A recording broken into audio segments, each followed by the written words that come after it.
네, 김문수 후보가 조금 전 긴급 기자회견을 열었습니다. 오늘 아침 7시 예정에 없는 기자회견을 갑자기 긴급하게 진행했는데요. 이 자리에서 김문수 후보는 지도부와 또 어제 열린 비대위 등을 향해서 강력한 법적 조치도 예고를 했습니다. 자, 김문수 후보의 목소리 바로 들어보겠습니다. 국민의힘 지도부에 묻고 싶습니다. 본선 후보 등록도 하지 않겠다는 무소속 후보를 위해 저 김문수를 끌어내리려는 이유가 무엇입니까? 한덕수 후보께 묻고 싶습니다. 이런 시나리오를 사전에 알고 계셨습니까? 저 김문수는 당 지도부에 요구합니다. 이 시간 이후 강제 후보 단일화라는 미명으로 정당한 대통령 후보인 저 김문수를 끌어내리려는 작업에서 손 떼십시오. 국민의힘 대통령 후보 자격으로 당헌 제74조의 당무 우선권을 발동합니다. 현 시점부터 당 지도부의 강압적 단일화 요구를 중단하십시오. 당무 우선권을 발동하겠다. 현 시점부터 당 지도부의 강압적 단일화 요구를 중단하라. 그리고 김문수를 끌어내리려는 작업에 손을 떼라라고 얘기를 했습니다. 단일화를 송건 본부장님 안 하겠다는 겁니까? 일단 본인이 단일화는 하겠다고 오늘도 이야기했지 않습니까? 네. 단일화는 계속 추진을 하겠다고 하는데 결과적으로 안 될 수가 있는 거죠. 본인이 지금 하지 않겠다는 선언은 아니고 후보들끼리 이야기를 하겠다는 거예요. 네. 그런데 그 전에도 단일화를 보면은 후보 중심으로 이야기를 하지 이렇게 당 지도부가 개입하는 사례는 없습니다. 네. 그리고 그 가장 그 모범적인 그러니까 나중에 정권을 창출했으니까는 성공적인 그 사례를 드는 것이 노무현 정몽준 때인데 그때도 그 노무현 그 후보의 새천년 민주당에서 지도부가 나선 게 아니고 그때 후단협 했을 때 후보 단일화 협의회 그 당 국회의원들이 나섰던 거예요. 네네. 지도부가 나서면 안 됩니다. 사실상 뭐 당 대표가 됐으면 지도부 역할을 하는 것인데 그런데 이 상황에서 계속 그 권영세, 권성동 이 두 지도부가 처음에 김문수 후보가 5월 3일 날 당선되자마자 네. 첫 번째 상견례에서부터 단일화 이야기를 꺼냈어요. 그리고 그것도 구체적으로 꺼냈습니다. 네네. 그러니 그 김문수 후보는 그때부터 이게 내가 끌려가는구나. 뭔가 그 다른 커넥션이 있구나라는 생각을 하는 거예요. 그리고 실제로 어제 그 한덕수 후보 같은 경우에 그 기자회견을 해서 본인이 그 이후에 5월 11일 이후에는 이 어떤 후보 등록을 하지 않겠다. 그러니까 단일화가 안 되면 불출마하겠다는 이야기죠. 그렇죠. 그렇게 하면서 모든 것을 당에 맡긴다. 이렇게 하면은 그 김문수 후보 입장에서는 이때 당은 본인이어야 되는데 본인이 후보니까 그게 아니고 당이라는 것은 한덕수 후보가 이야기하는 당은 바로 권성동 후보, 권성동 원내대표하고 권영세 비대위원장입니다. 그러면은 이 사이에 뭔가 커넥션이 있구나는 생각을 하는 거예요. 그래서 이번 그 상황은 당에서 일단 손을 떼야 됩니다. 그 지도부가 손을 떼고 두 후보가 만나서 담판을 하든지 일단 그쪽으로 맡겨야지 해결책이 뭔가로 나오지. 이 상황에서 강제 단일화는 어렵다고 봅니다. 야, 이게 해결이 될까요? 일단 김문수 후보는 국민의힘이 요구하고 그리고 한덕수 전 총리가 이야기했던 어제 6시 회동하기 전에 4시 반에 기자회견하면서 11일 전까지 단일화가 이루어지지 않으면 하지 않겠다, 후보 등록하지 않겠다라고 사실상 배수진을 친 그 내용과 관련해서 지금 전혀 받아들이지 않겠다라는 얘기를 오늘 한 겁니다. 자, 지금 이 시각 현재 국회에서 권성동 원내대표의 입장이 나오고 있거든요. 지금 현재 단식 중인 권 원내대표의 목소리 들어보겠습니다. 이재명 피고인이 기소된 공직선거법의 핵심 조항인 허위사실 공표죄를 사실상 삭제하겠다는 내용입니다. 죄를 멈추지 못하니 아예 법을 뜯어 고쳐 죄를 없애려는 것입니다. 범죄의 무게를 감추기 위해 헌법을 흔들고 민주주의를 무너뜨린 것입니다. 자신의 죄를 덮기 위해 법을 뜯어 고치는 대통령 후보 그리고 범죄자 후보를 지키겠다며 헌법 정신을 왜곡하고 자, 지금 현재 권성동 원내대표는 어제 법원의 결정에 대한 비판의 목소리를 내고 있습니다. 어제 당초 다음 주 15일 파기환송심 기일이 잡혀 있었는데 그걸 6월 18일 대선 이후로 기일 변경한 내용에 대해서 지금 권성동 원내대표는 비판의 목소리를 내고 있었습니다. 오늘 아침 많은 일들이 지금 벌어지고 있습니다. 김문수 후보의 긴급 기자회견 관련 내용들 계속해서 전해드리겠습니다. 경선 후보 모두 들러리였냐라고 얘기를 하면서 일주일간 앞으로 각자 선거운동을 하자. 본인은 본인대로 국민의힘 대선 후보 타이틀 달고 각자 선거운동하고 한덕수 후보 역시 무소속 입장에서 후보 타이틀 달고 선거운동하고 그리고 다음 주 수요일에 방송 토론하자. 원래 국민의힘은 지금 방송 토론하자는 거였습니다. 오늘 다음 주 수요일에 방송 토론하고 목요일 금요일 다음 주 목금 여론조사 돌려보고 그리고 단일화하자라는 게 김문수 후보의 지금 주장입니다. 정원희 대변인 어떻게 보셨습니까? 일단 어제 그 한덕수 예비 후보가 11일로 단일화의 마지막 마지노선을 정한 셈이죠. 그것은 본인으로서는 유효한 전략이었다고 봅니다. 왜냐하면 11일 이전에 본인이 국민의힘 후보가 확정돼야만 공보물이라든가 국민의힘 2번 번호를 쓸 수 있고 여러 가지 당의 지원을 받을 수 있기 때문에 김문수 후보를 압박하는 차원에서 내놓은 전략인데 이게 김문수 후보가 워낙 이 명분을 중요시하고 있는 것 같아요. 지금 자신이 당의 경선이라는 절차적 정당성을 확보한 상태에 명확한 후보 자리를 지키고 있는데 그것을 받아들일 수 있을까라는 부분에 대해서는 좀 생각이 짧았던 것 같습니다. 네. 왜냐하면 이렇게 날짜를 정해 놓게 되면요.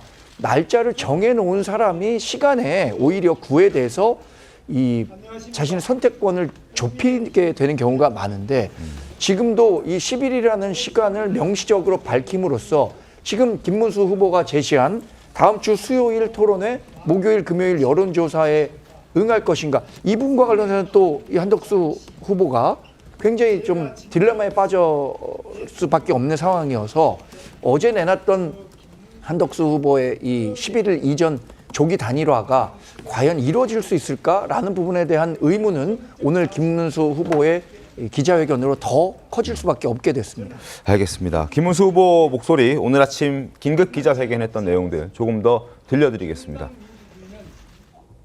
경선 후보들은 모두 들러리였습니까? 한덕수 후보는 당이 하라는 대로 하겠다고 합니다. 이런 식의 강압적 단일화는 아무런 감동도 서사도 없습니다. 단일화는 시너지가 있어야 합니다. 시너지와 검증을 위해 일주일간 각 후보들은 선거운동을 합시다. 다음 주 수요일에 방송 토론, 목요일과 금요일에 여론조사를 해서 단일화합시다. 자, 다시 국회로 가보겠습니다. 권성동 원내대표가 이제는 오늘 아침 있었던 김문수 후보 긴급 기자회견과 관련된 이야기를 하려고 합니다. 들어보시죠. 의심이 들었습니다.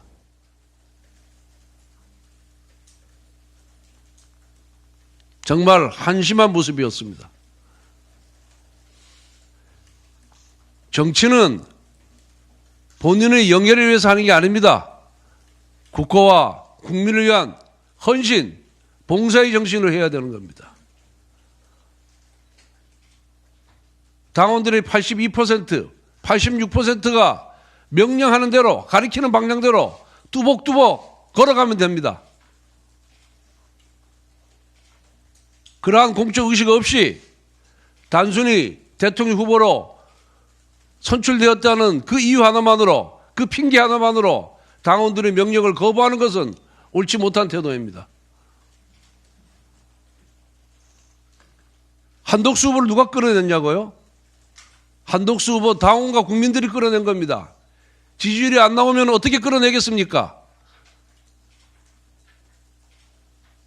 김문수 후보의 지지율이 한덕수 후보의 지지율보다 압도적으로 높으면은 한덕수 후보가 나왔겠습니까?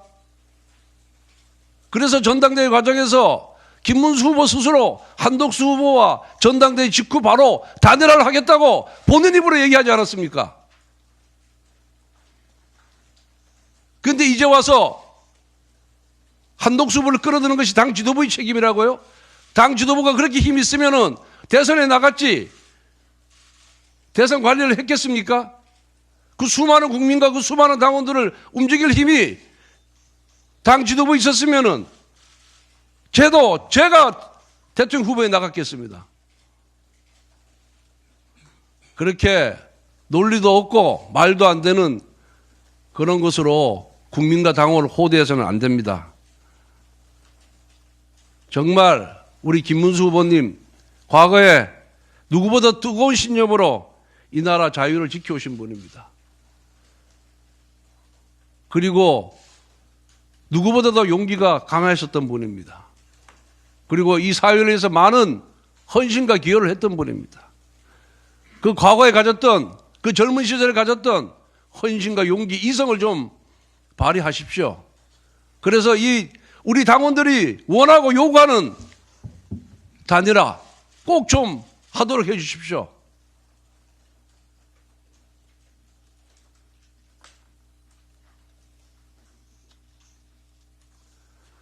당의 제안이 일방적인 강요가 아닙니다.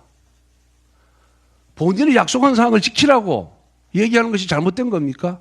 정치인이 국민과 한 약속, 당원과 한 약속을, 김문수 후보가 한 약속을 당이 지키라고 한 것이 잘못입니까? 왜 당원들과 국민들 보내는 절박한 외침에 왜 애써 모른 척 하십니까? 후보님 다시 한번 용기를 내주십시오. 용기 있는 선택을 해주십시오.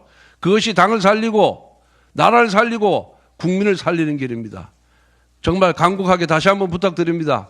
다시 한번 과거의 용기, 신념, 이성을 되찾아서 단일화에 앞장서 주시기 바랍니다.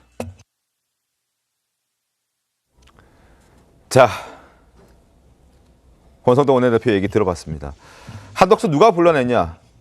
당원과 국민이 불러냈다. 예, 김문수 후보보다 지지율 잘 나왔으면 당원과 국민들이 한덕수 전 총리를 불러냈겠느냐? 그리고 단일화한다고 본인 입으로 얘기하지 않았느냐? 약속 지키라는 게 이게 강요냐, 압박이냐, 이게 잘못이냐라고 권성동 원내대표는 강하게 이야기를 했습니다. 김상희 평론가 어떻게 보셨습니까? 이게 두 가지 시각이 있을 것 같아요. 이제 법적인 것과 정치 윤리적 시각이 있을 것 같은데 사실은 법적으로는요. 이게 경선 과정에서 단일화를 하겠다고 한 지도부가 문제가 있는 거예요. 네. 제도적으로도 문제가 있고. 근데 그런 비난을 무릅쓰고 지도부가 계속해서 경선 김을 빼면서 단일화로 가는 하나의 과정일 뿐이다라는 식으로 상정을 했어요. 네.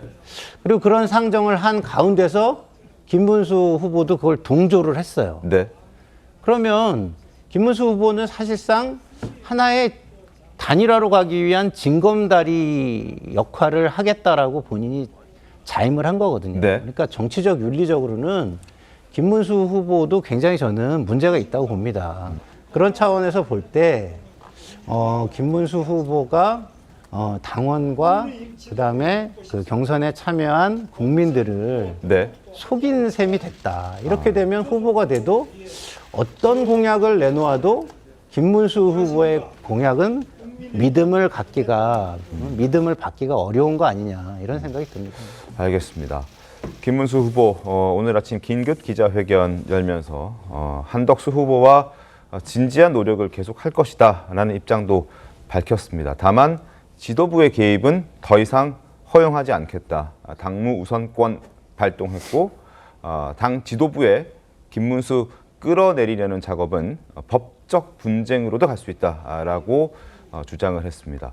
김문수 본인도 정정당당히 싸울 줄 아는 후보고 또 민주당의 이재명 후보의 충분한 경쟁 상대가 된다라는 목소리를 오늘 아침에 냈습니다. 김의원 대변인 어떻게 좀 보셨습니까? 지금 또 새삼 국민의힘은 저런 당이었구나라는 생각이 좀 듭니다. 네 글자로 얘기하면 거의 자중질환 그리고 거의 이번에 선거를 자포자기한 건 아닌가라는 생각이 들 정도로 지금 아침에 국민들 앞에 지금 서로 싸우는 모습이 보여졌습니다. 그러면 왜 국민의힘이 지금 단일화를 하겠다는 것입니까? 네. 이재명 민주당 후보가 대통령이 돼서는 안 된다는 거 아니겠습니까? 그 일념으로 단일화를 하겠다고 했고 그 내부의 후보를 뽑는 과정에서도 단일화가 주요한 이슈였습니다. 그랬으면 물론 김문수 후보 입장에서 네. 내가 이렇게 어렵게 후보가 됐는데 왜 나를 흔드냐, 나의 주도권을 안 주느냐, 이것도 일리가 있겠습니다만 네. 또 시간이 촉박한 상태에서 단일화의 대의라고 할 때는 어느 정도 당의 요구도 수용하면 좋겠고요. 그리고 국힘이 그동안의 윤석열 정부와 여당을 하면서 보여준 굉장히 무능함이 저는 드러났다고 생각합니다. 단일화가 예상이 됐었고 네. 그게 목표였으면 경선 과정에서도 이거를 치밀하게 기획을 하고 후보들에게도 어느 정도 동의를 얻어서 최종 국민의힘 후보가 확정이 됐더라도 그 후보와 함께 단일화를 신속하게 처리할 수 있는 그런 로드맵과 내부 합의를 만들었어야 되는데 그러지 못한 부분들이 과연 국민의힘이 민주당과 이렇게 싸워서 이길 수 있는 것인가에 대한 의문을 상당히 주고 있고요. 네. 그렇지만 국민의힘이 그런 절박함을 갖고 있다면 사실 단일화라는 게 굉장히 어려운 일이지 않습니까? 그리고 지금 워낙 시간이 없기 때문에 본인들의 그 의지와 이런 게 있다면 정말 국민들한테 다시 보여주고 김문수 후보가 주도권을 갖고 싶으면 그 주도권을 가지고 이 시간부터라도 뭔가를 할 수 있는 것들을 좀 보여주는 것이 신뢰를 다시 회복하는 길인 것 같습니다. 알겠습니다. 권성동 원내대표가 아까 이야기를 하는 과정 중에 전당원 여론조사 결과를 언급했습니다. 저희도 그래픽으로 준비했습니다. 자, AR로 한번 돌려보겠습니다.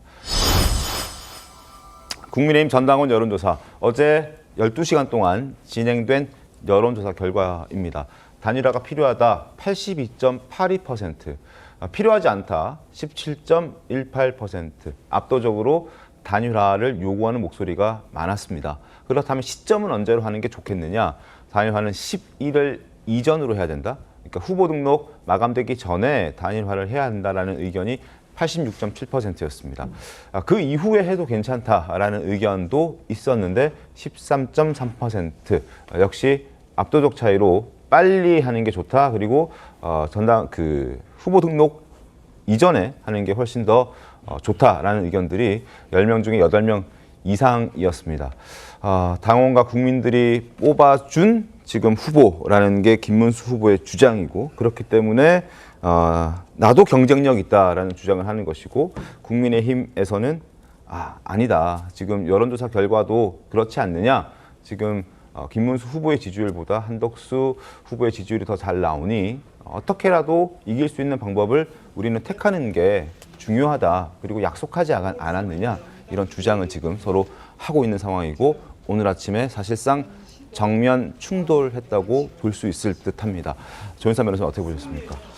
일단 권성동 원내대표 입장에서는 그 여론조사 결과에 대해서 말씀을 하시는데, 그 여론조사 결과의 문항 중에 과연 11일 이전에 단일화를 하지 않는다면 지금 김문수 후보를 교체를 해야 되나요? 라는 질문이 과연 있었는지가 의문인 것 같아요. 네. 구체적인 내용을 살펴보진 못했지만 아마 국민의힘 당원들 입장에서는 단일화 당연히 동의할 겁니다. 당연히 단일화 필요성을 느끼고 있을 것이고요. 김문수 후보조차도 단일화를 하겠다고 하고 있어요.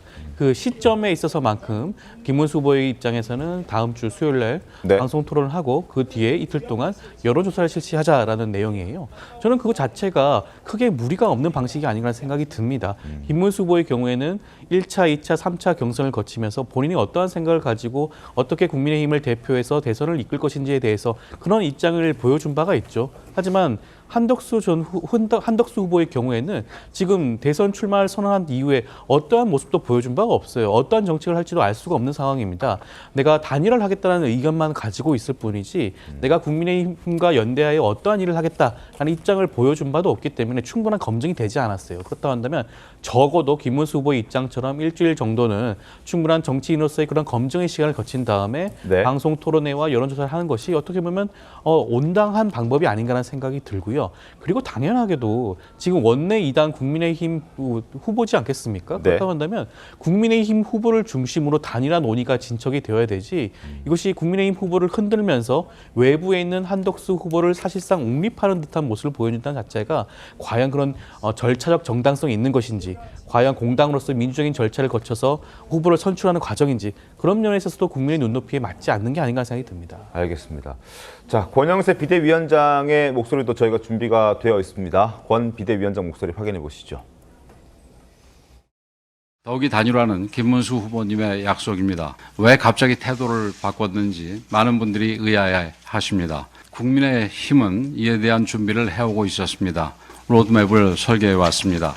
이에 따라 오늘부터 당 주도의 단일화 과정이 시작됩니다. 토론이 성사되지 못한다 해도 여론조사는 예정대로 실시할 계획입니다. 저를 밟고서라도 두 분 후보님께서 반드시 단일화를 이뤄내서 이번 대선을 승리로 이끌어 주시길 간곡히 호소드립니다. 권영세 비대위원장도 자신의 직을 걸었죠. 11일 전까지, 기한까지 단일화를 성사시키지 못한다면 비대위원장 직을 내려놓겠다라고 얘기를 했던 권영세 비대위원장의 목소리를 확인했습니다. 약속을 지키라는 겁니다. 권성동 원내대표랑 목소리에 주장은 동일합니다. 자, 김문수 후보가 이야기하는 다음 주 수요일에 TV 토론회를 하고 그리고 목금 여론조사를 돌리고 그리고 난 다음에 단일화를 하자. 그러니까 김문수 후보가 주장하는 건 강압적인 단일화. 지금의 국민의힘에서 요구하는 지도부에서 요구하는 단일화는 시너지가 나지 않는다. 단일화는 시너지가 필요한데 그러려면 각자 선거운동 일주일 하고 다음 주에 TV 토론, 여론조사 거치고 난 다음에 나중에 단일화하자라는 건데 시너지가 날까요? 어떻게 좀 전망하십니까? 그렇게 일단 시너지는 뭐 일주일 동안 서로 뭐 같이 나가면은 시너지가 날 수도 있겠지만 그렇게 되기가 어려워요. 네. 왜 그러냐면은 지금 김문수 후보가 제안한 그 방안은 다소 좀 무리가 있습니다. 네. 본인은 국민의힘 후보이기 때문에 후보 등록을 하고 나서 계속 당의 조직과 자금을 활용해서 할 수가 있죠. 네. 그런데 한덕수 후보는 후보 등록도 그 이후에는 안 하겠다고 이야기를 했지만 만약에 하더라도 네. 이 무소속으로서는 어떻게 뭐 그 선거에 본격적으로 들어가면 가장 중요한 것이 조직과 자금인데 그렇죠. 그러니까 자금을 조달을 할 수가 없어요. 그러면 김문수 후보 입장에서는 일주일 정도 하면은 이 상황이 좀 여론이 좀 바뀔 수도 있다는 그 발상으로 저 이야기를 한 건데 그러면 저는 좀 무리하다고 저는 봅니다. 근데 다만 저것은 일종의 협상 카드죠. 김문수 후보가 제시를 한 거예요. 김문수 후보, 그러니까 한덕수 후보가 어제 얘기했던 네. 11일 전까지 단일화되지 않으면 자기는 후보 등록하지 않겠다라고 했는데 일단 후보 등록하고 한번 해보자고 이제 제안을 한 겁니다. 얘기하는 거야. 일주일 후에 어떻게 변할지 그리고 일주일 동안 우리가 뭐 지금 당장 토론하는 것보다 한덕수 후보가 대선에 출마 선언한 지 얼마 되지 않았기 때문에 네. 비전이나 이런 것도 좀 더 서로가 이야기를 해서 나중에 일주일 후에 선택을 받자는 이야기잖아요. 네. 그런데 이제 한덕수 후보 입장에서 보면 이것은 좀 굉장히 불리한 상황에서 하게 되는 거죠. 어떤 뭐 조직과 작업 면에서 그러면 그것을 지도부가 기왕에 개입을 했으면은 네. 그거를 조정하는 역할을 해야 돼요. 조정하는 역할을 해야 되는데 지금 일방적으로 뭐 알랑한 후보 자리 이런 이야기를 했지 않습니까? 아니 본인들이 3번이나 경선을 거쳐가지고 당에서 그 뽑은 후보를 알랑한 후보 자리라고 이렇게 폄훼를 해버리면 그러면은 그 국민의힘 전체 존재 가치를 부정하는 상황이 되는 거예요. 그래서 지금은 어떻게 이렇게 가면 그냥 파국입니다. 파국밖에 안 와요. 그러면은 지금 지도부가 개입을 안 했으면 모르는데 어차피 개입을 했으면은 네. 이 상황을 좀 조정을 하는 그런 역할을 해줘야지. 지금 와서 이제 한쪽만 이렇게 비난을 하고 하면은 어떤 해결책이 보이지가 않는 거죠. 어제 여론조사가 공개가 되고 그리고 지금 저희도 여론조사 보여드렸는데 한 가지 시청자 여러분께 말씀을 드릴 내용이 이렇게 국민의힘에서 따로 당원 조사를 한 거지 않습니까? 이건 이제 내부 조사라고 우리가 봐야 되고 보통 저희가 보여드리는 여론조사와는 조금 차원이 달라서 필수 고지사항 같은 게 있습니다. 뭐 여러 가지 뭐 언제 했고 누구를 대상으로 했고 몇 명이 여기에 참여를 했고 뭐 오차 범위는 얼마나 되고 뭐 이런 필수 고지사항들이 한 10몇 가지가 있는데 그걸 공개하지 않고 시기만 공개하고 있다. 이게 일반적인 여론조사가 아니라 당원들을 대상으로 내부 조사한 거기 때문에 그 부분은 시청자 여러분께서도 보시면서 좀 감안을 해 주셨으면 좋겠습니다.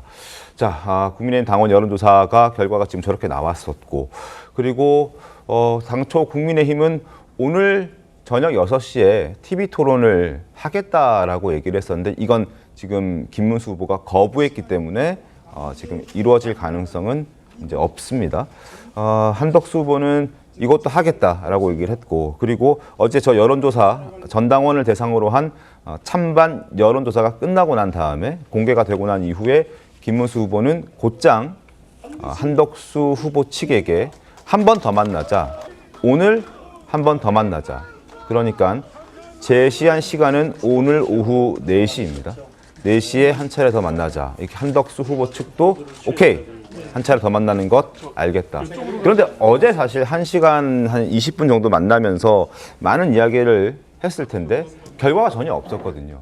그럼에도 불구하고 김문수 후보가 한 번 더 만나자라는 건 어떤 이유에서 만나자고 했을까요, 정관용 대변인님? 일단 어제 1시간 20분 정도 만났는데 네. 두 후보 간의 대화는 공전했을 가능성이 큽니다. 실제로 대화에 임했던 한덕수 후보는 어떤 얘기도 하지 않고 자리를 떠났고 김문수 후보만 남아서 본인이 했던 이야기 네.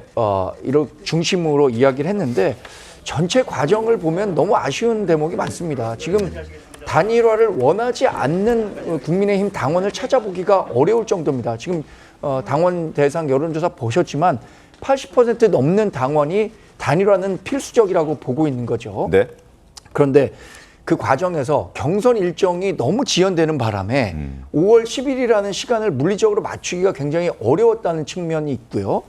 두 번째는 김문수 후보가 지금 다음 주 수요일에 하자고 하잖아요. 네. 이 로드맵을 이거 훨씬 일찍 냈었어야 됩니다. 그러니까 한덕수 후보가 11일까지 단일화 안 하면 본인은 입후보 하지도 않겠다라고 하는 말이 나오기 전에 자기가 갖고 있었던 로드맵 정도는 얘기를 했어야 한덕수 후보도 일정 정도 대응을 할 수 있었을 텐데 그렇지 못했다는 점. 네. 또 한덕수 후보의 문제도 있는 거죠.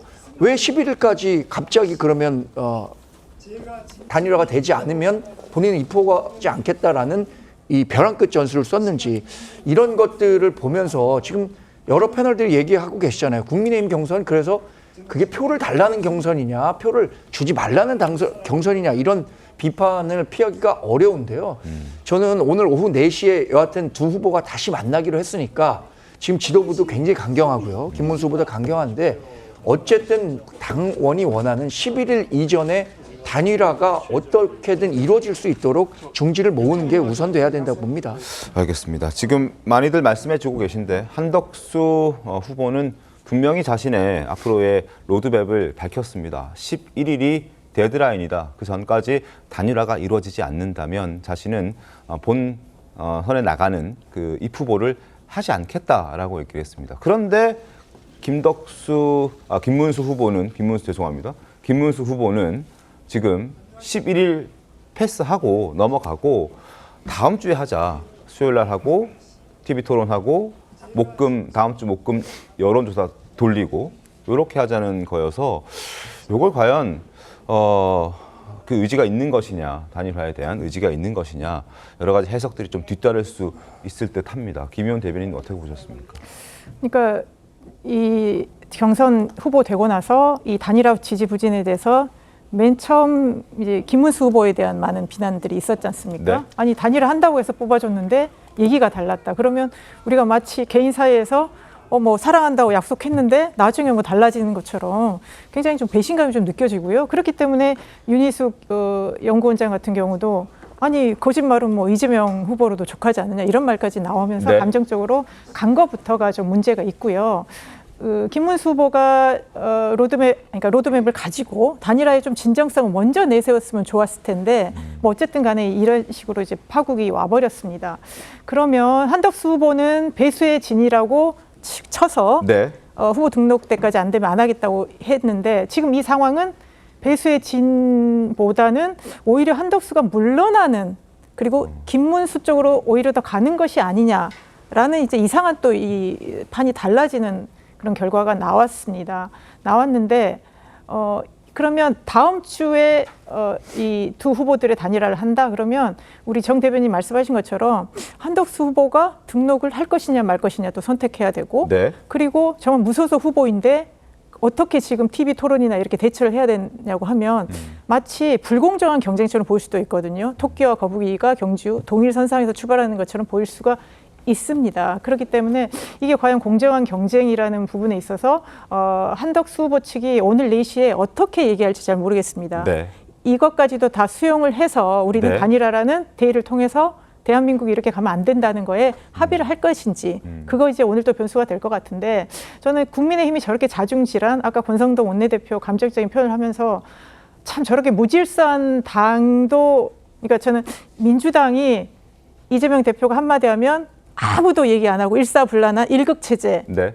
또 문제점이 많다고 보지만 참 저렇게 질서 없이 대책 없이 서로 싸우는 저 국민의힘도 참 문제다. 그래서 저희 같은 경우는 그렇기 때문에 현재 양당 정치 체제가 참 문제가 있다, 한심하다 이런 말씀 다시 드립니다. 알겠습니다. 네.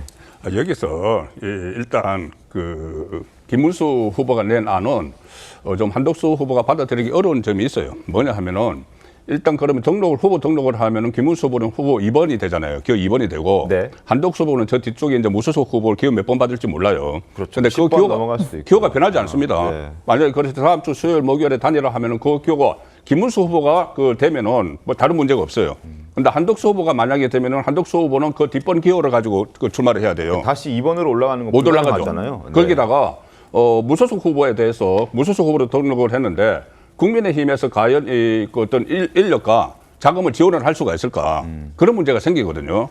그래서 이것은 만약에 김문수 후보가 되면 뭐 상관없는 문제지만은 네. 그래서 이 김문수 후보 입장에서 이제 그런 카드를 던진 것 같은데 김문수 후보도 이렇게 좀 이렇게 의심을 하는 바가 있어요. 뭘 의심을 하느냐면은 지금 로드맵을 그 한덕수 후보와 국민의힘의 두 권영세, 권성동 이 지도부가 대선 로드맵을 짜놓고 하는 것 아니냐는 그런 의심을 하거든요. 왜 그러냐 하면은 지금 조금 전에 당원 투표 말씀하신 것도 네. 당원 투표하면 전부 다 알았습니다. 저도 알았어요. 뭐 8.5대 1.5 정도 나올 거다. 9대 1 정도 나올 거다. 단일화 찬성이. 네. 그런데 그걸 강행을 했습니다. 하지 말라고 했는데 김문수 후보는 네. 강행을 한 이유는 절차를 밟아가는 거예요. 그래서 당원이 이렇게 85% 정도가 찬성을 하니까는 우리는 단일화를 해야 돼. 네. 그러면서 바로 로드맵까지 발표를 했잖아요. 오늘 6시에 양자 토론한다. 네. 그리고 내일부터 당원 투표 50%, 여론조사 50%에서 그 실시를 한다. 그 사실상 뭐 단일화 투표를 실시를 한다는 거죠. 네. 실시를 하고 그 다음에 모레 뭐 4시에 단일 후보를 확정한다. 이 로드맵을 다 발표해 버렸잖아요. 그렇기 때문에 이 정해놓고 가는구나. 이렇게 김문수 후보는 생각을 하는 거죠. 네. 그러면은 그 의심을 불식을 시켜줘야 되는 겁니다. 그 당 지도부가 나서도 이렇게 불식을 시켜줘야 되는데 그런 노력이 지금 없기 때문에 지금이라도 그 당 지도부가 아예 여기서 빠지려면 빠지고 빠지지 않으려면은 두 사람 간의 공정한 입장에서 조율을 하는 그 작업에 나서야 되는 거죠. 그럼 일단 내일부터 실시할 예정이었던 여론조사부터 중단해야 된다라는 입장이신 건가요? 아니 그러니까 내일 여론조사가 실시되기 전이라도 두 후보가 오늘 만나서 네. 두 후보가 만나서 정말 뭔가 두 사람이 결론을 내리는 게 가장 좋은 거죠. 오늘 오후 4시에 네. 오늘 오후 4시에 저도 좀 말씀을 드리면 이런 말씀을 드리고 싶어요. 우리가 경선 때 국민의힘 지도부가 경선 김빼기를 할 때 이게 제도적 정당성이 있는 거냐 이런 얘기를 했어요. 근데 이제 경선을 치렀잖아요. 네. 그러면 이제 법적 정당성은 김문수 후보에게 다 있는 겁니다. 그건 인정. 네. 그렇지만 우리가 세상을 살면서 예측 가능성이라는 게 가장 중요한 거예요. 특히 일반 유권자들이나 일반 국민에게는 가장 중요한 겁니다. 예를 들어서 우리가 횡단보도를 파란불에 건너갈 수 있는 이유가 뭐죠? 파란불에는 모든 사람이 약속을 지킬 거니까 차가 안 올 것이다 라고 예측하고 건너가는 겁니다. 네. 근데 그걸 어기면은 모두가 차에 치여 죽을 수 있는 거예요. 근데 지금 우리 이 자리에서 모두가 이전에 출연을 안 한 것처럼 말씀을 하시는데 우리는 이 경선 과정을 다 봐왔어요. 네. 이 경선 과정의 맥락과 히스토리를 다 알고 있습니다. 어떻게 진행됐죠? 단일화를 위한 경선이라고 다 생각하면서 저희는 그걸 비판하면서 진행이 돼 온 거예요. 그러면은 이게 이 단일화가 있을 거라는 거는 누구나 알고 있고 유권자들도 그걸 상정하고 투표한 거 아닙니까? 근데 그걸 갑자기 안 하겠다고 해요. 그리고 단일화는 하겠으나 단일화를 위한 단일화를 하겠다는 거예요. 그러면 그동안 사람들이 생각한 건 뭐냐? 단일화는 승리를 위한 단일화였지 단일화를 위한 단일화는 아니었을 거 아니에요. 그죠? 그러면 지금의 앞에 맥락을 다 떼어놓고 지금 김문수 후보의 법적 정당성만 놓고 따지자면 정치적인 것은 논할 필요가 없는 겁니다. 이거는 김문수 후보가 안 하면요. 아무것도 할 수가 없어요. 아무것도. 근데 그것을 정치적 윤리적으로 비난하면서 뭔가를 해보겠다는 게 이제 지도부인데 네. 거기에 법적인 문제는 남아있는 거라서 이것을 지도부도 계속 밀어붙일 수 있는지는 저는 잘 모르겠습니다. 알겠습니다. 그리고 오늘 김문수 후보의 기자회견을 보면 당무 우선권에 대한 얘기를 하고 있습니다. 당헌 74조 2항을 이야기하면서 당무 우선권이 있다. 본인에게. 그리고 그걸 발동하겠다. 그렇게 되면 지도부 사퇴 혹은 재구성 뭐 이런 것도 지금 시나리오에 있는 듯하다라는 얘기들이 들리긴 하거든요. 근데 오늘 그 김문수 후보가 당무 우선권을 행사하겠다라고 했는데 그게 실효적으로 당 전반에 확산될 수 있을지 전 잘 모르겠습니다. 지난번에 여론조사도 하지 말라라는 당무 우선권을 행사했는데 결국에는 당원 대상으로 한 단일화 의향 이 부분과 관련한 여론조사가 실시됐고 결과까지 공개가 된 상황이에요. 지금 아무리 김문수 후보가 당무 우선권을 강조하고 이야기한다고 하더라도 네. 당 사무처는 지금 또 반대로 지금의 비대위가 꾸려놓은 일정대로 움직이고 있는 것 같아서 이 일종의 뭐 누가 왕권을 갖게 되느냐 법적인 지위는 김문수 후보가 갖고 있다고 생각하는데 반대로 실제 권한은 비대위가 갖고 있는 상황 이 상황을 단기간에 해결할 수 있을까? 이게 다시 또 법원으로 가갖고 그러면 누가 권한을 행사할 수 있는가? 당원 당규에 대한 해석을 어떻게 해야 되는가? 법원의 판결을 받을 겁니까? 네. 이거를 보면은 어떤 식으로든 지도부든 김문수 후보든 접점을 찾으려는 노력을 해야지 여기서 법적인 그 논쟁만 따지고 간다 그러면 정말로 치킨 게임 하는 거예요. 치킨 게임의 최대 피해자는 두 사람이 아닙니다. 그걸 보고 있는 국민들이고 우리 당원들이에요. 이 부분을 꼭 명심하시고 김문수 후보나 지도부나 대응해야겠죠. 알겠습니다. 한덕수 후보는 당초 오늘 대구 일정이 있었습니다. 한덕수 후보는 대구에 10시에 박정희 전 대통령 생가 방문을 시작으로 오후 2시 칠곡 할매 방문 그리고 오후 3시 10분에는 또 대구 산업단지의 기업인 간담회가 있었는데 지금 전해지고 있는 내용으로는 오후 일정은 취소했다고 합니다. 그러니까 지금 현재 대구의 오전 일정만 소화를 하고 박정희 전 대통령 생가 방문만 소화를 하고 다시 서울로 돌아올 일정이 변경된 겁니다. 그러니까 오후 4시에 있을 김문수 후보와의 두 번째 회담 이걸 준비하기 위해서 대구에 양해를 구하고 산업단지 기업인 그리고 칠곡 할매 방문 이 일정은 취소하고 양해를 구하고 취소하고 오전 일정만 소화하고 서울로 다시 올라올 계획인 것으로 변경이 된 상황입니다. 그만큼 오늘 오후 4시에 과연 두 사람이 어떤 얘기를 하느냐에 따라서 한덕수 후보가 김문수 후보가 제안한 일단 후보 등록하시고 그리고 난 다음에 다음 주 수요일에 우리 TV 토론회 한번 하고 여론조사 돌려봅시다. 그리고 난 다음에 각자 운동한 걸 가지고 시너지를 내서 우리가 단일화에 한번 과정을 밟아봅시다. 이걸 수용할지 아니면 기존의 입장, 어제 입장을 냈던 나는 11일 이후로 단일화 되지 않으면 이전에 단일화 되지 않으면 후보 등록하지 않겠다. 이 입장을 견제한 상태로 오늘 다시 두 사람의 협의 없이 또 결렬이 될지 이 부분 저희가 좀 유심히 좀 지켜봐야 할 것 같습니다. 조 변호사님 어떻게 좀 전망하십니까? 그래서 일단은 그 단일화 협상에 대해서는 한번 지켜봐야 될 부분이 분명히 있긴 한데 저는 두 분의 입장이 너무나 확고하고 명확합니다. 이미 지금 그 김문수 후보 같은 경우에는 오늘 오전에 분명한 입장을 밝혔죠. 하루 만에 반나절 만에 그것을 뒤엎는다는 것은 상상하기가 어려울 것 같습니다. 그렇기 때문에 이번에 그 두 후보가 만난다고 하더라도 소개의 성과를 거두기는 좀 쉽지 않은 부분이 있지 않을까라는 생각이 들고요. 저는 좀 한덕수 후보가 좀 저장적으로 입장을 좀 바꿀 필요가 있지 않나 생각이 드는 것이 11일 전까지 단일화되지 않으면 후보 등록을 하지 않겠다라고 말씀을 하시는데 물론 여러 가지 후보 등록을 하게 되면 번호가 후순위로 밀리게 되고 본인으로 단일화가 된다고 하더라도 2번을 받지 못하니까 불이익하지 않냐라는 주장 일리는 있을 수 있지만 우리나라 국민들의 수준이 그렇게까지 낮지가 않습니다. 네. 번호 2번이 아니고 번호가 10번이라고 해서 한덕수 후보를 찍지 않고 다른 후보를 찍는다? 그렇지는 않을 거예요. 근데 저는 한덕수 후보가 11위를 고집하는 이유는 돈 문제가 걸려있기 때문입니다. 선거에는 막대한 돈이 들 수밖에 없죠. 본인 돈으로 지금 이 선거를 치르기가 싫다는 겁니다. 그건 솔직하게 말할 필요가 있는 거죠. 본인 조직과 돈으로 선거를 치르고 싶지 않으니까 지금 국민의힘 후보한테 겁박을 하는 겁니다. 11일까지 무조건 나를 위주로 하는 단일화를 이뤄달라.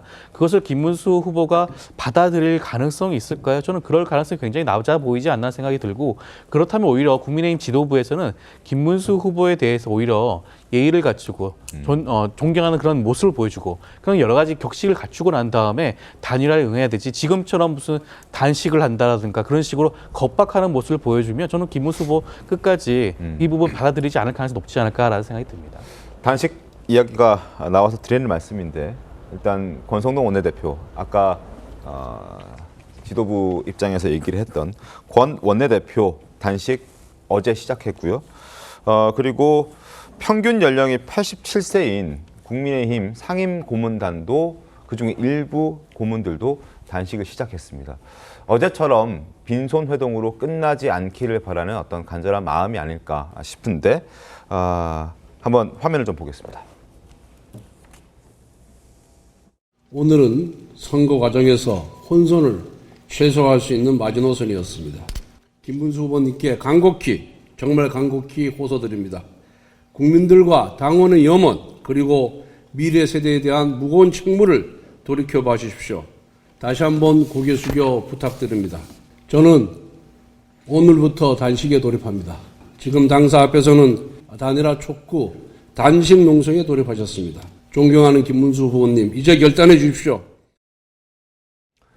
권성동 원내대표 올해 66세입니다. 단식 시작했고, 김무성 고문도 74세, 유준상 고문도 83세입니다.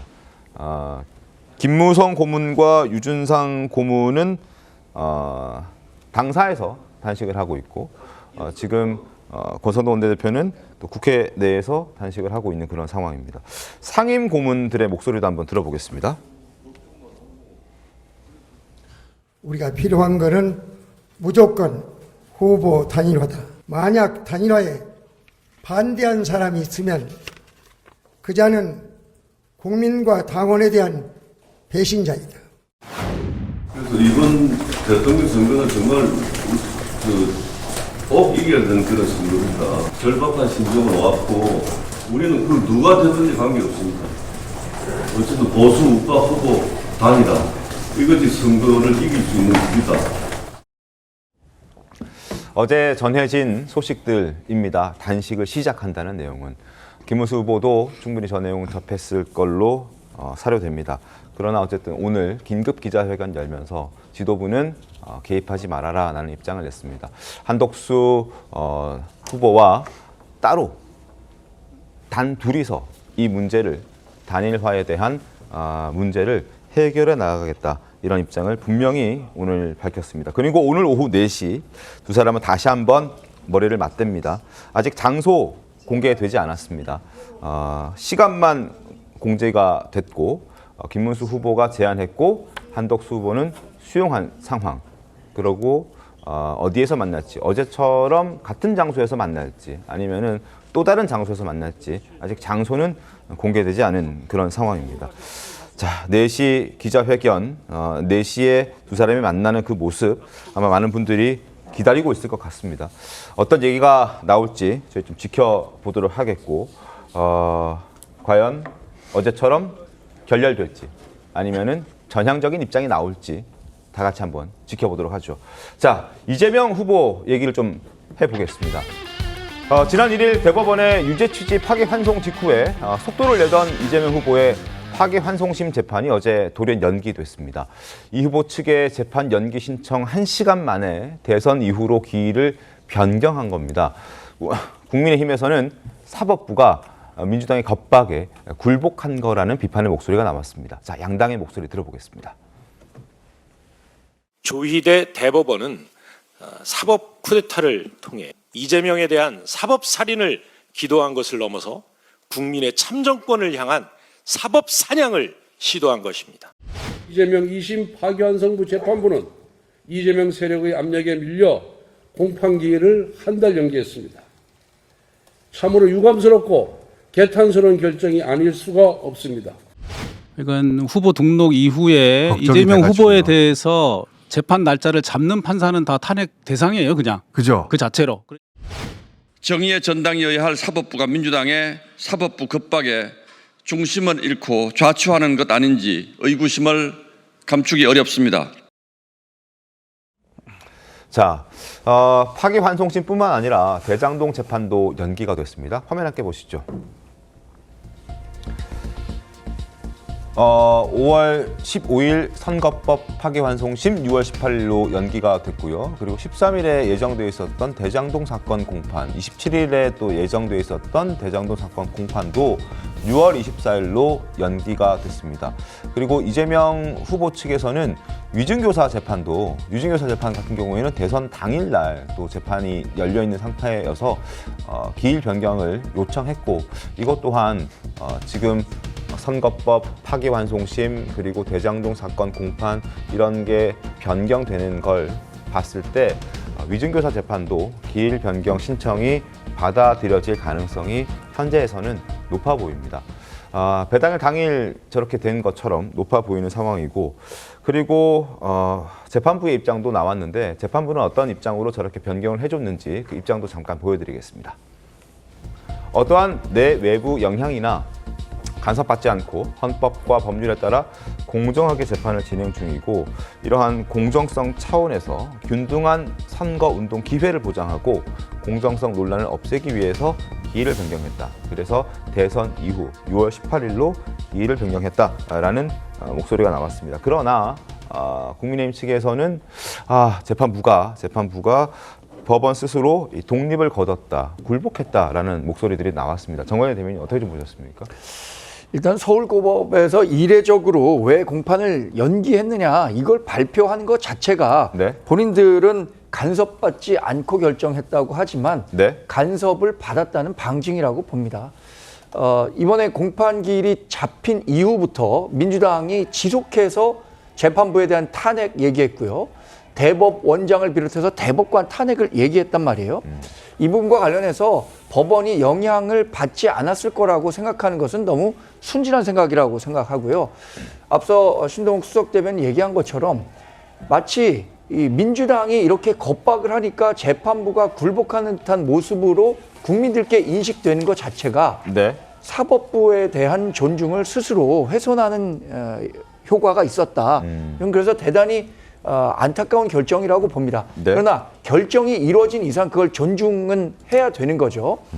그리고 또 하나는 대통령이 당선된 이후에 재판이 진행되느냐 진행되지 않느냐 이것에 대해서 재판부가 단정적으로 얘기하지는 않았지만 대선 이후로 결정했다는 것은 대통령 당선이 된다고 하더라도 재판을 진행하겠다라는 의지가 반영된 것 아니냐라고도 해석할 수 있기 때문에 사법 리스크를 벗어났다. 여기엔 단서가 붙습니다. 대선 전까지 잠시 동안 그리고 지금 만드는 민주당의 여러 가지 법들도 사실상 위헌 소지가 강하기 때문에 그 법이 이재명 대통령 시대에 설사 만들어진다고 하더라도 분명히 얼마 효력이 못 가는 법안으로 머물게 될 것입니다. 알겠습니다. 그런 것들에 대한 걸 대비하기 위해서 민주당도 사실 입법 활동을 계속 하고 있는 그런 상황이기도 한데, 사실상 어제 법원이 100기를 들었다라는 평가들이 많이 나오고 있습니다. 그리고 조희대 대법원장을 향한 민주당의 공세도 이게 더 거세지는 그런 모습이거든요. 조희대 대법원장 고발에 이어서 자진 사퇴까지 지금 요구하고 있는 더불어민주당입니다. 목소리 한번 들어보시죠. 조희대 대법원장은 진보 판사입니까? 원칙주의자 판사로 알고 있습니다. 왜 대선판에 사법부가 끼어듭니까? 결국은 6월 18일로 연기할 거면서 처음부터 나쁜 마음을 먹었기 때문에 법원 스스로도 좀 갈팡질팡하는 거 아닙니까? 판사는 이제 판결을 피할 수가 없습니다. 왜냐하면 판결을 피하는 순간 그 판사가 아니기 때문입니다. 그러면 이제 이 사건에 있어서 예를 들면은 그러면 선거운동 기간 중에 판결을 할 건지 아니면 직전에 판결을 할 건지 생각해 보면은 한참 전에 이루어지는 것이 더 낫지 않나라는 생각을 했을 수도 있지 않겠습니까? 스스로 사퇴하든가 아니면 현직 부장판사들의 규탄에 의해서 쫓겨나든가 둘 중에 하나라고 생각합니다. 이미 본물이 터졌어요.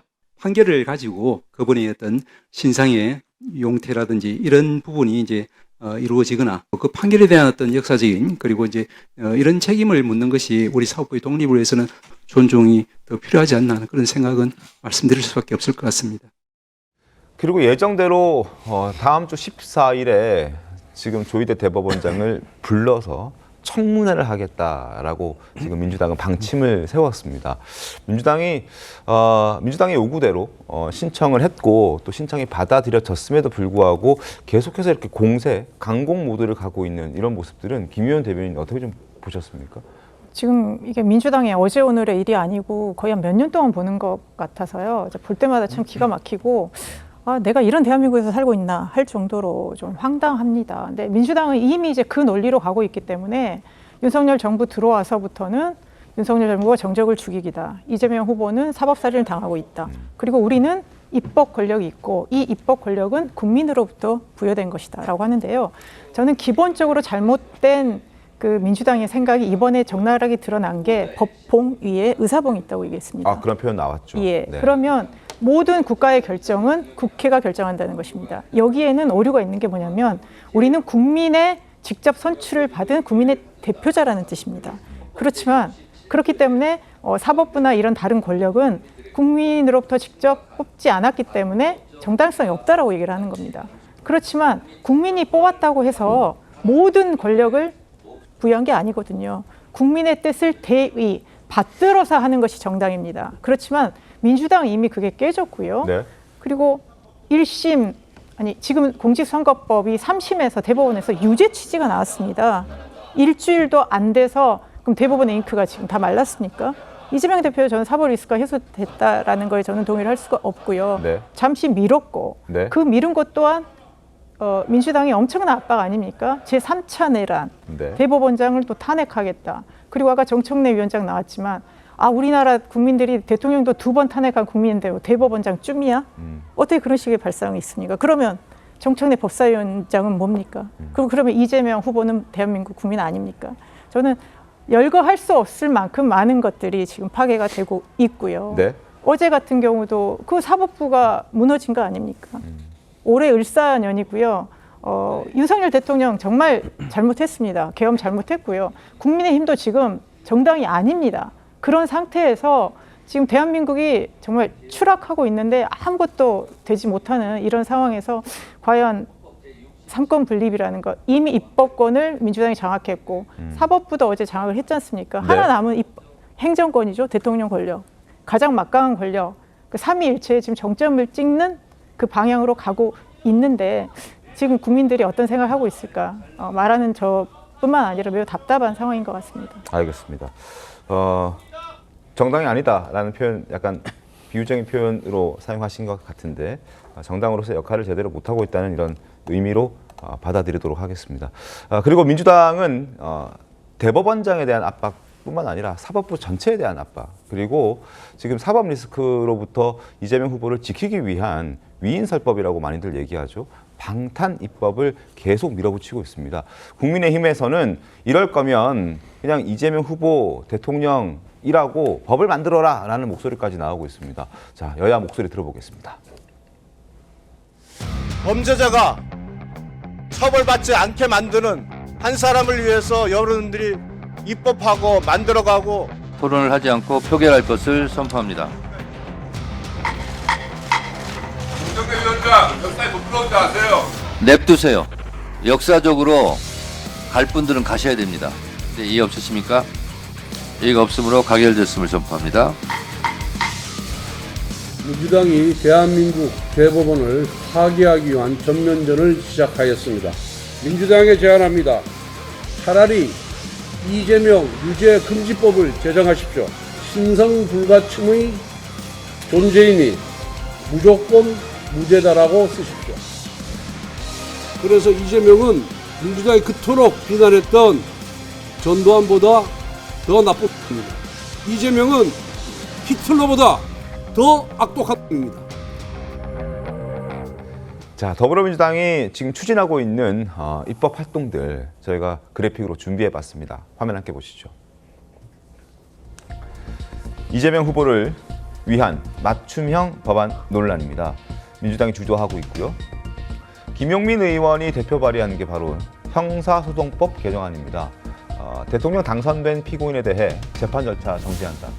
자, 지금 이거 소추라는 그 단어를 놓고 이게 재판도 포함되느냐 아니면은 검찰의 기소만 포함되느냐 논란이 있는데 이거를 정리하기 위해서 김용민 의원이 발의했다라는 지적을 받고 있습니다. 그리고 공직선거법 개정안 신정훈 의원이 대표 발의했는데 허위사실 공표죄 중에서 여러 가지들이 있는데 그중에 행위라는 표현을 쏙 빼버리는 거죠. 이렇게 됐을 때는 이러한 법들이 발효됐을 때는 사실상 죄를 물을 수가 없는 상황이 되어서 지금 재판 기일이 연기된 건 이건 차치하더라도 아예 나중에 연기돼서 그 재판이 열린다 하더라도 죄를 물을 수 없는 그런 상황이 돼버릴 수 있다라는 그런 지적들이 나오고 있는 겁니다. 송부는 어떻게 보세요? 이 법안들이 전부 다 어떻게 보면 이재명 후보 개인에 대해서 면죄부를 주기 위한 법안이죠. 네. 그런데 이게 이런 그 행동을 해서 만약에 집권을 하게 되면은 이거 효과가 생기는 거잖아요. 이렇게 하면 되는구나. 집권까지 하는구나. 모든 그 어떤 그 난관들을 다 뿌리치고 뭐 범죄 혐의지만은 다 뿌리치고 집권을 하는구나. 그러면은 집권 후에 어떻게 하겠습니까? 집권 후에는 또 특히 그동안 이재명 그 대표 체제의 민주당이 여러 가지 그 어떤 국가 정체성에 맞지 않는 거나 포퓰리즘 법안들도 많이 그 통과를 시켰어요. 그런데 그것들은 전부 다 거부권을 행사를 했습니다. 네. 양곡법이나 아니면 뭐 노란봉투법들 이런 것들 25만 원 지원법들. 그런데 지금은 이재명 후보 개인을 위한 저 법안들을 무더기로 입맛에 맞게 통과를 시키지만 집권하고 나서는 그것도 이제 마무리를 하겠죠. 더 이상 재판이 진행되지 않도록 이제 마무리를 하는 그런 법안도 하겠지만 통제가 안 됩니다. 모든 법안들을 다 통과를 시키면 저는 국가 정체성도 상당히 흔들릴 수 있는 그런 법안들이 다 처리가 되리라고 봐요. 그 상황에서 지금 사법부까지 무력화하고 있지 않습니까? 사법부 무력화하면은 그러면 행정권 같이 그 당권으로 그 다수 입법권이 있으니까는 입법부도 다 장악을 하지. 사법부까지 다 장악을 하면은 그게 아주 심한 말로 하면은 독재로 가는 거죠. 그래서 저는 상당히 위험한 상황인데 그래서 국민의힘이 분열이 돼 있으니 너무 안타깝습니다. 삼권 분립이 무너질 걱정이 지금 크다라는 지적들. 조윤선 변호사는 어떻게 좀 보셨습니까? 글쎄요. 저는 일단 우선적으로 말씀을 좀 드리고 싶은 것은 우리나라 헌법의 근본은 국민주권주의입니다. 국민주권주의의 근본은 근저에 있는 것은 대통령 선거와 같은 선거 투표권이라고 할 수가 있어요. 대통령 선거가 임박한 상황에서 유력한 대통령 후보에 대해서 전혀 이례가 없는 속도전을 내면서 파기환송 선거를 한다? 이것은 선거에 개입하는 것과 다름이 없는 결정이라고 할 수가 있습니다. 사실 이 절차만이라도 정상적으로 유지했으면 설령 파기환송을 됐다고 하더라도 민주당에서 어떻게 말할 수가 없는 부분이 있었을 거예요. 근데 굉장히 이례적으로 일주일 만에 파기환송을 선고하고 6만 페이지가 넘는 그런 소송 기록조차도 제대로 살펴보지 않았다는 얘기가 나오고 있고 100만 명이 넘는 사람이 그 로그 기록을 공개하라고 요청까지 한 상황입니다. 이것 자체가 국민들의 그런 투표권을 제한하는 조치에 대해서 국민들에 대한 반발이 얼마나 거센지를 보여주는 것이고요. 저는 비정상이 정상화했다는 말씀을 좀 드리고 싶고 네. 민주당이 지금 하고 있는 이런 개정안 같은 경우에는 헌법에서 규정하고 있는 그런 각종 제84조라든가 이런 규정에 대해서 일부에서 논란이 있으니까 입법상 미비한 부분을 개정안을 통해서 보충하는 효과가 있는 것으로 보여지고요. 네. 그것 자체가 전혀 무리한 주장은 아니라는 생각이 듭니다. 알겠습니다. 자, 지금 이 시각 김문수 후보 관훈 토론회에 나가서 이야기를 하고 있습니다. 현장 목소리 들어보겠습니다. 20살 대학생 때 7년간 노동자로 살았습니다. 청계천 피복공장 재단 보조였으며 한일 도르코에서 면도날을 만들었습니다. 저는 극단적 불의에 저항하는 삶을 살아왔습니다. 군사정권의 철권 통치에 저항했고 문재인 정권의 위험한 친북 노선에 저항했습니다. 제 삶은 이 땅의 진정한 자유와 민주를 실현하기 위한 기나긴 대장정이었습니다.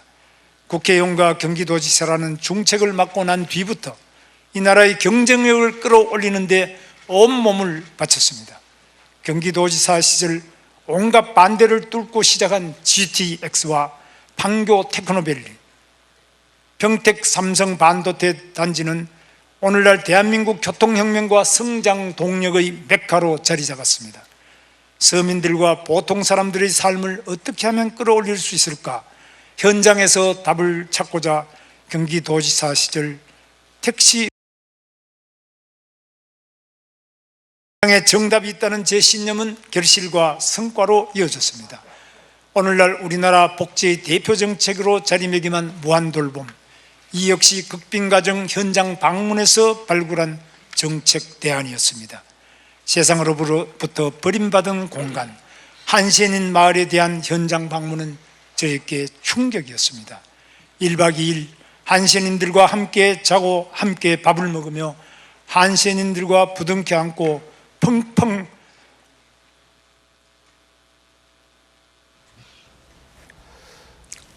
울었던 기억은 여전히 선명합니다.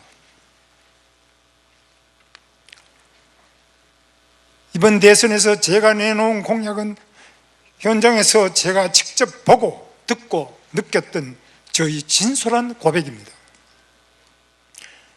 저는 고심 끝에 이번 대선 제1호 공약으로 기업하기 좋은 나라 만들기를 제시했습니다. 우리 국민에게 현금을 주는 게 아니라 현금을 벌게 해주자는 것이 저 김문수의 핵심 철학입니다. 기업이 살아야 일자리도 생기고 노조도 존재하고 복지도 가능하지 않겠습니까? 획일적인 근로시간 제도를 보다 유연하게 바꾸고 기업이 신명나게 일할 수 있도록 법인세, 상속세 화끈하게 낮추고 규제를 혁파하겠습니다. 청년 정책은 저 김문수의 최대 관심사입니다. 그냥 쉬었음 청년이 50만 명이 넘는 이 암울한 현실을 반드시 해결하겠습니다. 30대 그룹 신입사원 공채를 부활해서 청년들에게 더 많은 기회가 생기도록 하고 대학교를 거쳐 취업, 결혼, 출산까지 연계하는 청년 맞춤형 부동산 정책을 펼치겠습니다. 경기도지사 시절 만든 GTX를 전국으로 확대하겠습니다. 그래서 수도권만 누리던 속도와 기회를 이제 부산, 광주, 대구와 대전에서도 누릴 수 있도록 하겠습니다. 지금 대한민국은 총체적 위기 상황입니다. 이 같은 위기 상황에서는 깨끗하고 청렴한 사람, 일을 해본 사람, 실적을 내본 사람, 낮은 곳에서 뜨겁게 살아온 사람에게 맡겨야 하지 않겠습니까? 사람들은 김문수 당신의 경쟁력은 무엇이냐고 물어봅니다. 저는 치열한 제 삶의 궤적이 경쟁이라고 생각합니다. 화려한 말이 아닌 실천으로 말해왔던 제 인생이 보증수표라고 생각합니다.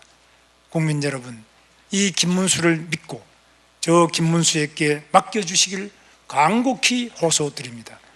지금까지 그랬던 것처럼 변함없이 항상 낮은 곳에서 뜨겁게 여러분과 함께 김문수 후보의 관훈 토론의 내용을 잠시 들어봤습니다.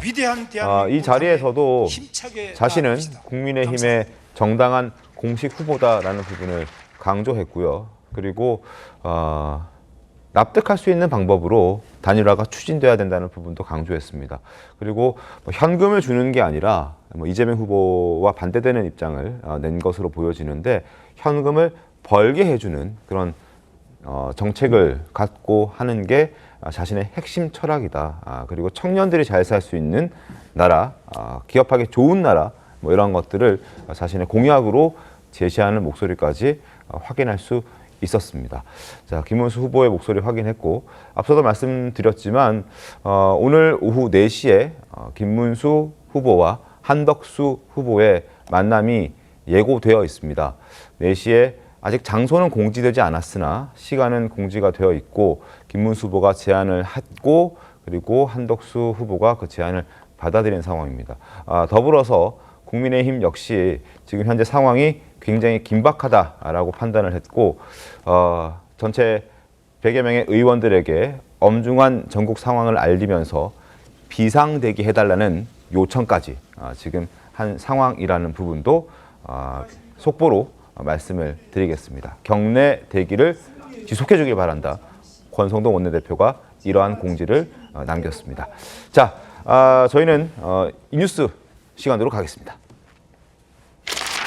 자, 박나래 씨 얘기를 잠깐 해보죠. 박나래 씨에게 벌어졌던 자택 도난 사건 얘기인데요.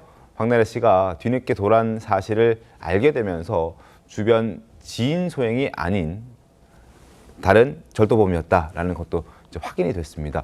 그래서 그 전말을 어제 박나래 씨가 직접 본인이 공개를 했습니다. 들어보시죠.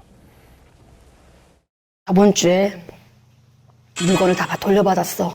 팔았는데 정말 생각지도 못하게 빠른 시일 내에 이게 없어지지 않은 거야. 김지민 언니가 이제 7월 달에 결혼을 하거든. 이제 동기들 이제 웨딩 촬영을 한다고 불렀는데 가장 비싼 가방을 메고 싶은 거야. 그래가지고 저기 안쪽에다가 이렇게 잘 고이모이 모셔놨던 거를 꺼내려고 딱 봤는데 없는 거지. 가방이? 나는 동생이 아주 집요한 동생이 있었거든. 100% 중고 명품샵에 팔았을 거다. 근데 그게 매물에 올라와 있는 거야, 가방이. 그래서 경찰서에 신고하는 거지. 그래서 그때부터 이제 기사가 타임라인으로 난 거지. 자, 그러니까 결혼 앞둔 김지민 씨 덕분에 없어진 걸 알게 됐고, 그래서 이제 이걸 찾기 시작했다 이런 얘기네요. 네, 등장 밑이 어둡다고 집안에 있는 물건 내가 평소에 쓰지 않으면은 그게 없어져도 모를 수 있다는 거죠. 그렇죠. 그런데 오는 7월 이 김지민 씨가 선배 개그맨 김준호 씨랑 결혼을 하죠. 이를 앞두고서 웨딩 촬영을 위해서 본인이 아껴두었던 가방을 들려고 봤더니 없어졌다는 겁니다. 뭔가 이상해서 확인해봤더니 다른 물건도 없어진 걸 확인을 했고, 그래서 그때 경찰에 신고를 했는데 그 과정에서 분명 이게 아무래도 꽤 비싼 물건이기 때문에 중고 명품샵에 내놨을 것이라는 추측을 바탕으로 해서 봤더니 실제로 색깔 그리고 제작 연식이 똑같은 물건이 있었다는 겁니다. 네. 그 후 경찰에 신고했고 결국 이 절도범이 붙잡힐 수가 있었던 거죠. 아, 그렇군요. 그동안 잘 쓰지 않았기 때문에 몰랐던 건데 이제 특별한 장소에 가기 위해서 이제 꺼내 들려고 찾아봤더니 그게 없어서 알게 됐다라는 내용이었죠.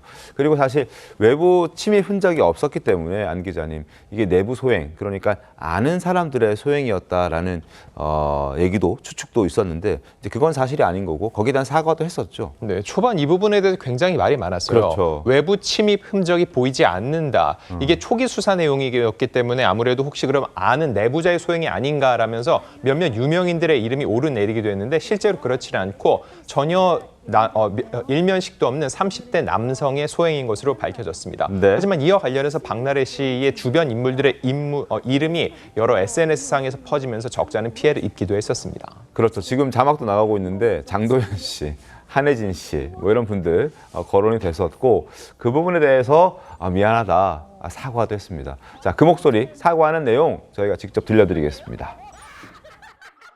그 다사다난이라는 말로 지금 모든 일이 표현이 될까요? 제 절친인 장도연 씨가 한혜진 씨랑 같이 털었다라는, 내가 진짜 도연이한테 너무 미안하더라고. 근데 도연이가 껄껄 웃어요. 한혜진 언니는 못 본 것 같고, 왜냐면 자기 유튜버만 보거든요. 저렇게 이야기를 했습니다. 미안하다라는 얘기를 이제 했고, 사실 뭐 저렇게 장도연 씨, 한혜진 씨뿐만 아니라 자신의 어머니까지 오해를 받았었다면서요. 네, 이 박나래 씨 어머니가 채무 관계 때문에 딸의 물건에 손을 댔다. 이런 식의 얼토당토하는 글도 올라왔는데 이걸 어머니도 접했겠죠. 그래서 이 사건이 알려진 직후부터 곧바로 어머니가 나래 씨한테 전화를 해서 나 절대 아니다라고 말하는 그런 웃지 못할 해프닝도 있었다는 거죠. 결국은 이런 게 아무래도 이렇게 그들의 이제 개인 사생활이 노출되는 게 하나의 이유일 수 있지만은 그렇다고 해서 이런 범죄 행위가 절대로 어떻게 정당화될 수 없다는 거 분명히 말씀드리고 싶습니다. 알겠습니다. 자, 박나래 씨 이야기 잠깐 저희가 살펴봤습니다. 저희는 광고 후에 돌아오겠습니다. 네, 오늘 순서 여기까지입니다. 저희는 내일 아침 8시 50분에 다시 인사드리겠습니다. 오늘도 힘내십시오. 고맙습니다.